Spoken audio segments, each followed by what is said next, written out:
네, 송아 반갑습니다. 오늘은 대단원 매듭 짓기 문제를 한번 같이 풀어보도록 하겠습니다. 동화교과서 219페이지부터 221페이지까지 있는 문제를 같이 해보도록 하겠습니다. 대단원 매듭 짓기 문제 하도록 하고요. 동화교과서 페이지 219페이지부터 221페이지까지 하도록 하겠습니다. 천재님 안녕하세요. 네, 반갑습니다. 네, 같이 해보도록 할게요. 자, 우선은 물질의 특성에 대한 내용을 총정리를 한 다음에 대단원 매듭짓기 문제를 한번 풀어보도록 하겠습니다.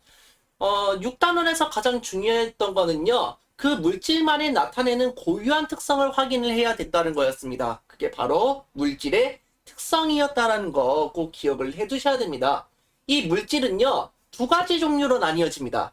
한 종류의 물질로만 이루어진 물질을 보고 우리는 순물질이라고 하고요. 두 종류 이상의 순물질이 섞여 있는 물질을 보고 우리는 혼합물이라고 합니다. 이것을 꼭 기억해 주시기 바라고요.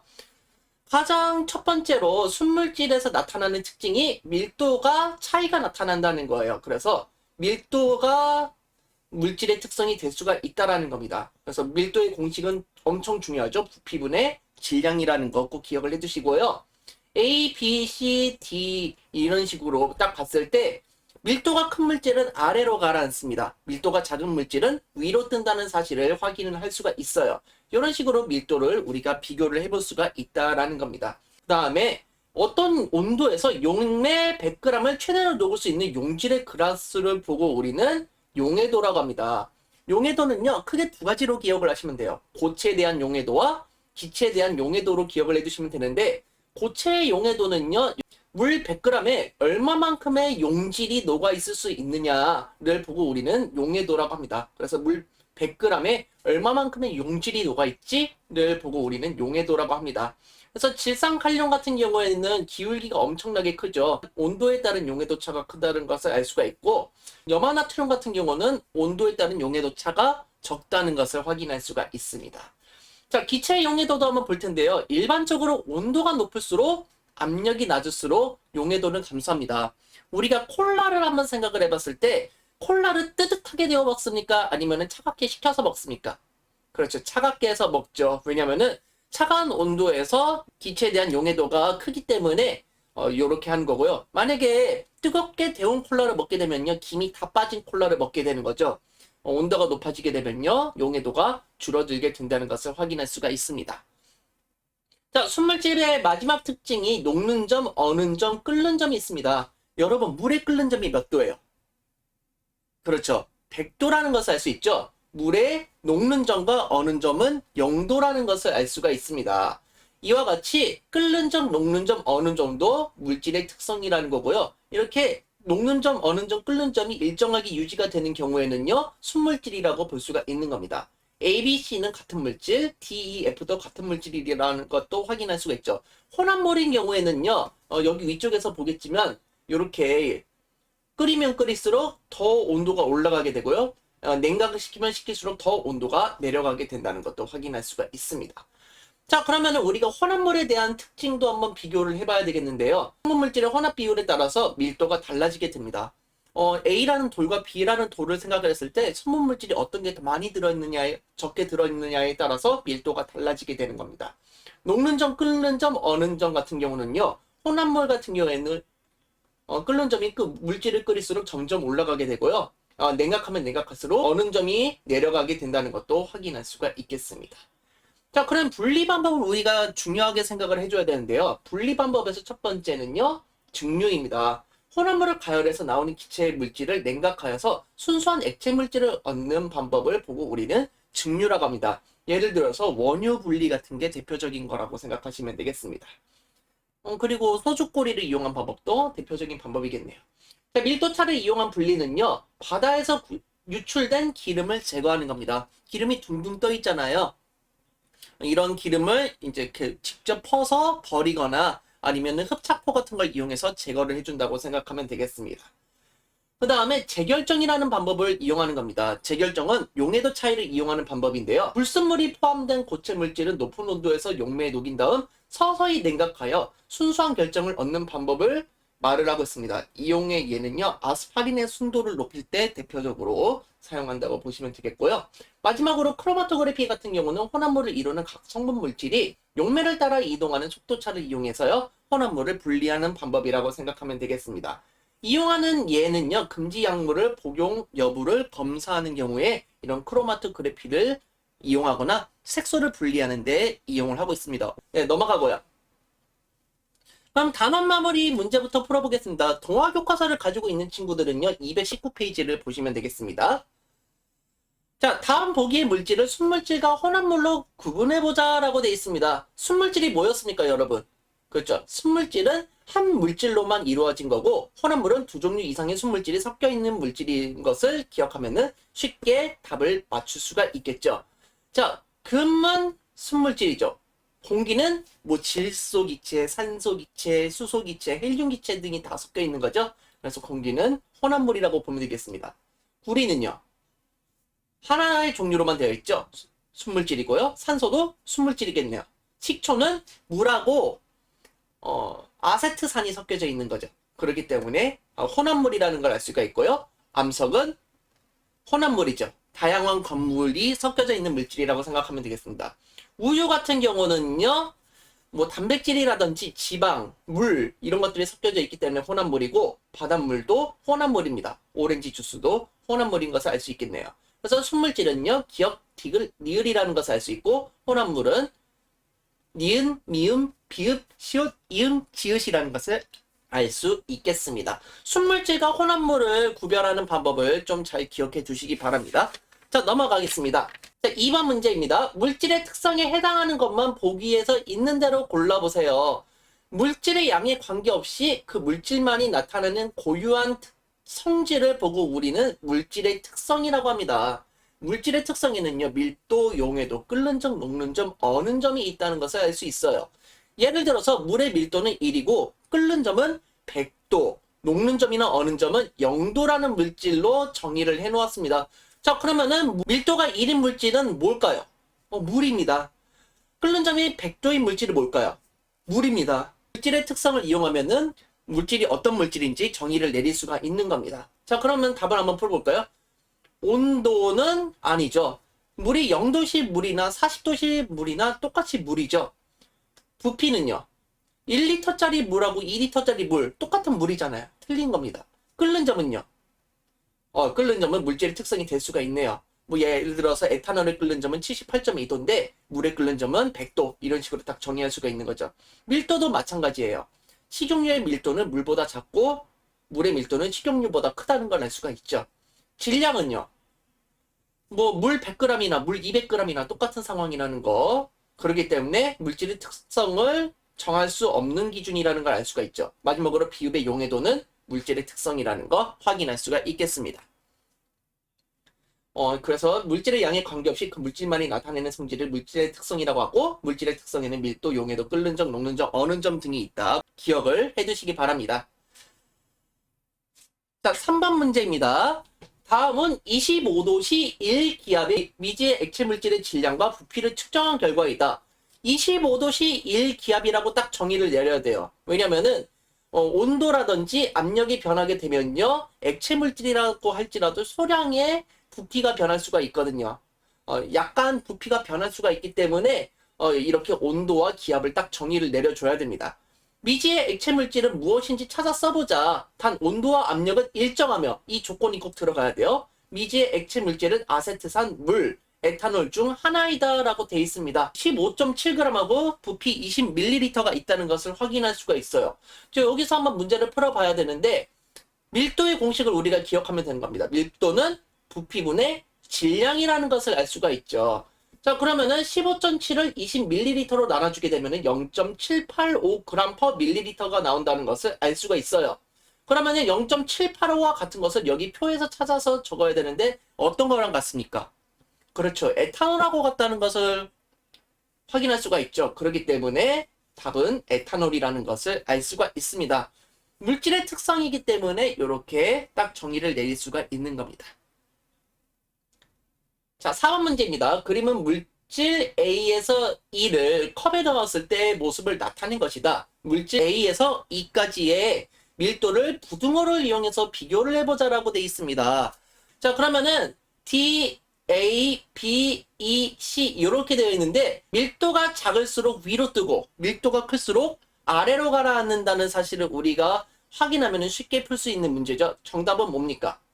그래서 D가 가장 밀도가 작고 C가 가장 밀도가 크게 적어주면 되겠죠. D, A, B, E, C 순서도 밀도가 커진다는 사실을 알 수가 있습니다. 다시 정리하면은 밀도가 작은 물질은 밀도가 큰 물질 위에 위치하고 밀도가 큰 물질은 밀도가 작은 물질 아래에 위치한다는 사실 꼭 기억을 내두시면 감사하겠습니다. 자, 5번 문제입니다. 5번 문제는요, 이 용해도 곡선을 얼마나 잘 파악을 하고 있냐라는 것을 기억해 두시면 되는 거였습니다. 용해도 곡선을 이용하면요, 어떤 온도에서 물질이 최대로 녹을 수 있는지 알 수가 있는 겁니다. 그래서 고체 용해도 같은 경우는요, 물 100g에 얼마만큼의 용질이 녹아 있어요 라고 하는 것을 용해도라고 한다고 보시면 되고요. 이 실선이 특정 온도에서 포화 용액이 될 때에 그 용질이 얼만큼 녹았는지에 대한 양을 나타낸다고 보시면 되겠습니다. 그래서 X물질 같은 경우는요, 30도보다 낮은 온도에서는 용해도가 Y보다 작지만 30도보다 높은 온도에서는 X물질의 용해도가 Y보다 크다는 것을 알 수가 있죠. 그럼 문제를 한번 풀어보도록 하겠습니다. 20도씨에서 용해도는 X가 Y보다 크다? 틀린 말이죠. X가 Y보다 작다는 것을 알 수가 있습니다. 자, 30도씨에서 물 100g에 Y가 최대로 40g까지 넣을 수 있다. 그렇죠. 30도씨에서 이 실선에 걸쳐 있는 데가 이제 40g이기 때문에 40g까지 최대로 녹을 수가 있겠네요. 자, 그럼 80도씨에서 물 100g에 X 120g을 녹이면 포화용액이 된다? 80도씨에서 물 100g에 120g의 용질을 녹였대요. 그러면은 요 그래프로 봤을 때는 포화용액이 된다는 것을 알 수가 있죠. 만약에 물 200g에는 X를 240g을 녹이면 포화용액이 될 수도 있겠네요. 이런 식으로 물의 양을 딱 정해놓으면요, 거기에 용질이 최대로 녹을 수 있는 것을 보고 우리는 포화용액이라고 한다는 거 기억해 두시면 좋겠습니다. 6번 문제입니다. 그림은 일정한 압력에서 액체 물질을 같은 색의 열로 가열하였을 때 온도 변화를 나타낸 것이다. 액체 물질 A, D 중 같은 물질로 예상되는 것을 고르고 그 까닭을 설명해 보자라고 되어 있습니다. A 같은 경우는 혼합물의 특징을 가지고 있죠. 끓는 동안 온도가 계속 높아지므로 혼합물이라는 것을 알 수가 있습니다.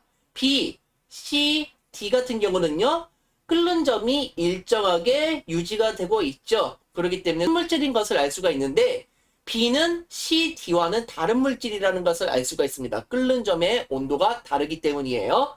C와 D는 끓는 점의 온도가 결국 같게 되는 거죠. 그래서 같은 물질이라고 생각할 수 있겠습니다. 참고로 D 같은 경우는요, C보다 물질의 양이 많다는 것도 예측이 가능합니다. 물 1리터를 끓이는 것보다 2리터를 끓이는 게 더 많은 열량이 필요하기 때문인데, 그렇기 때문에 C는 물질의 양이 적고요, D는 물질의 양이 많다는 것을 확인할 수 있겠습니다. 그래서 정답은 C, D입니다. 그래서 액체 물질을 C, D를 같은 조건에서 가열했을 때 끓는 점이 같기 때문이다 라고 이유를 적어주면 되겠죠. 자, 7번 문제입니다. 그림은 크로마토그래피를 이용하여 사인펜의 잉크 색소를 분리한 결과를 나타낸 것이다. 이에 대한 설명으로 옳은 것을 보기에서 있는 대로 고르시오 라고 되어 있습니다. 크로마토그래피는요, 혼합물을 이루는 각 성분 물질을 용매에 따라 이동하는 속도 차이를 이용하여 혼합물을 분리하는 방법입니다. 그래서 적은 양으로도 물질을 분리할 수 있기 때문에 매우 유용한 방법이고요, 과학자들이 많이 사용하는 방법입니다. 여기 같은 경우는 이제 종이 크로마토그래피를 이용하고 있어요. 문제를 풀어볼게요. 색소는 적어도 세 종류이다? 하나, 둘, 세 개죠. 세 종류 이상이라는 것을 알 수 있죠. 그래서 맞는 말이고요.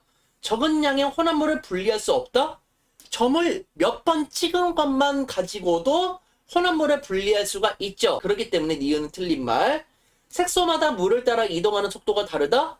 그렇죠. 다르기 때문에 이렇게 분리가 된 것을 확인할 수가 있겠습니다. 물이랑 친한 거는요, 멀리까지 갔고요. 물이랑 덜 친한 거는 이렇게 조금밖에 안 갔다는 것을 확인할 수 있겠습니다. 자, 혼합물의 분리를 이용한 예와 분리 방법이 옳게 짝지어진 것만을 보기에서 있는 대로 골라보자라고 되어 있습니다. 자, 그러면은 하나하나 알아볼 텐데, 혼합물의 분리를 우리가 꼭 기억해야 되는 거는 중류법, 재결정 있었고요. 밀도차를 이용한 분리, 그리고 크로마토그래피 이 네 가지를 배웠었습니다. 그리고 간간히 녹지 않는 물질을 분리하는 거름 같은 것도 있다는 것을 확인할 수가 있겠네요. 자, 식초에서 물을 분리한다. 중류법의 대표적인 예죠. 맞는 말입니다. 물과 식용유의 혼합물을 분리한다. 물과 식용유는요, 섞이지 않는 물질이죠.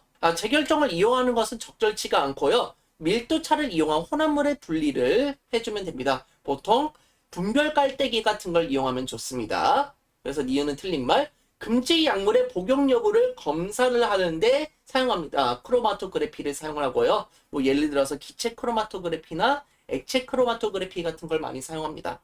자, 불순물이 섞인 질산칼륨에 순수한 질산칼륨을 분리한다.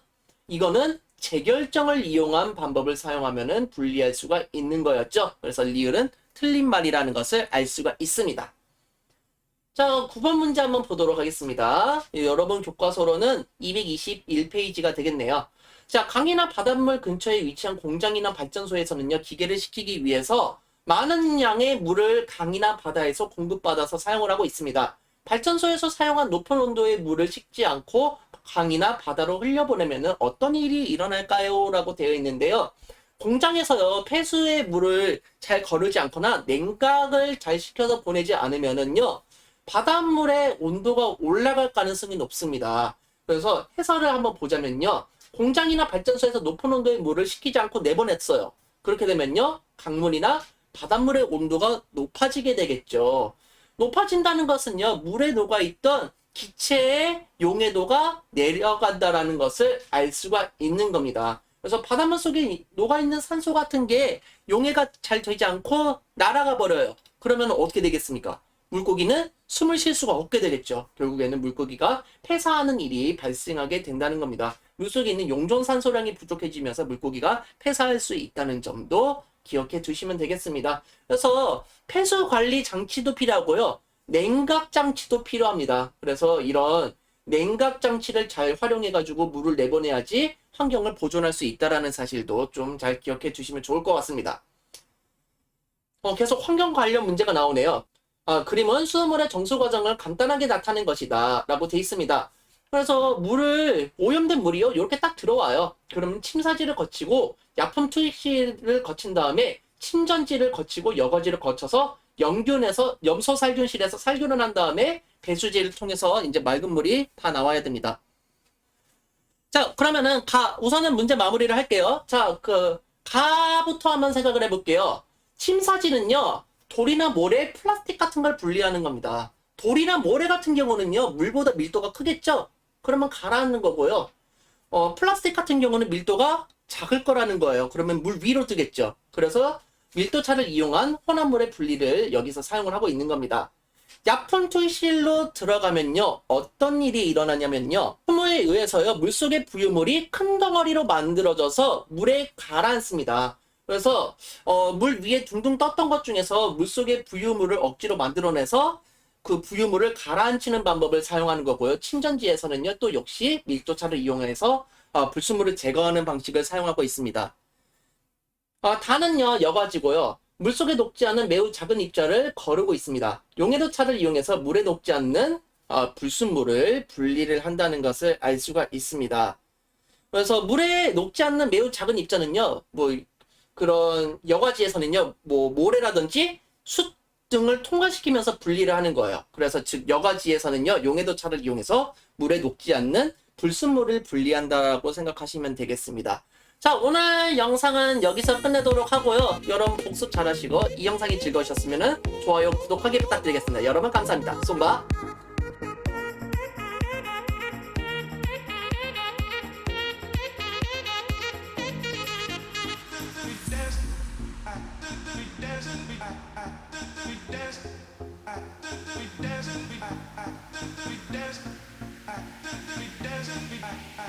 We dance.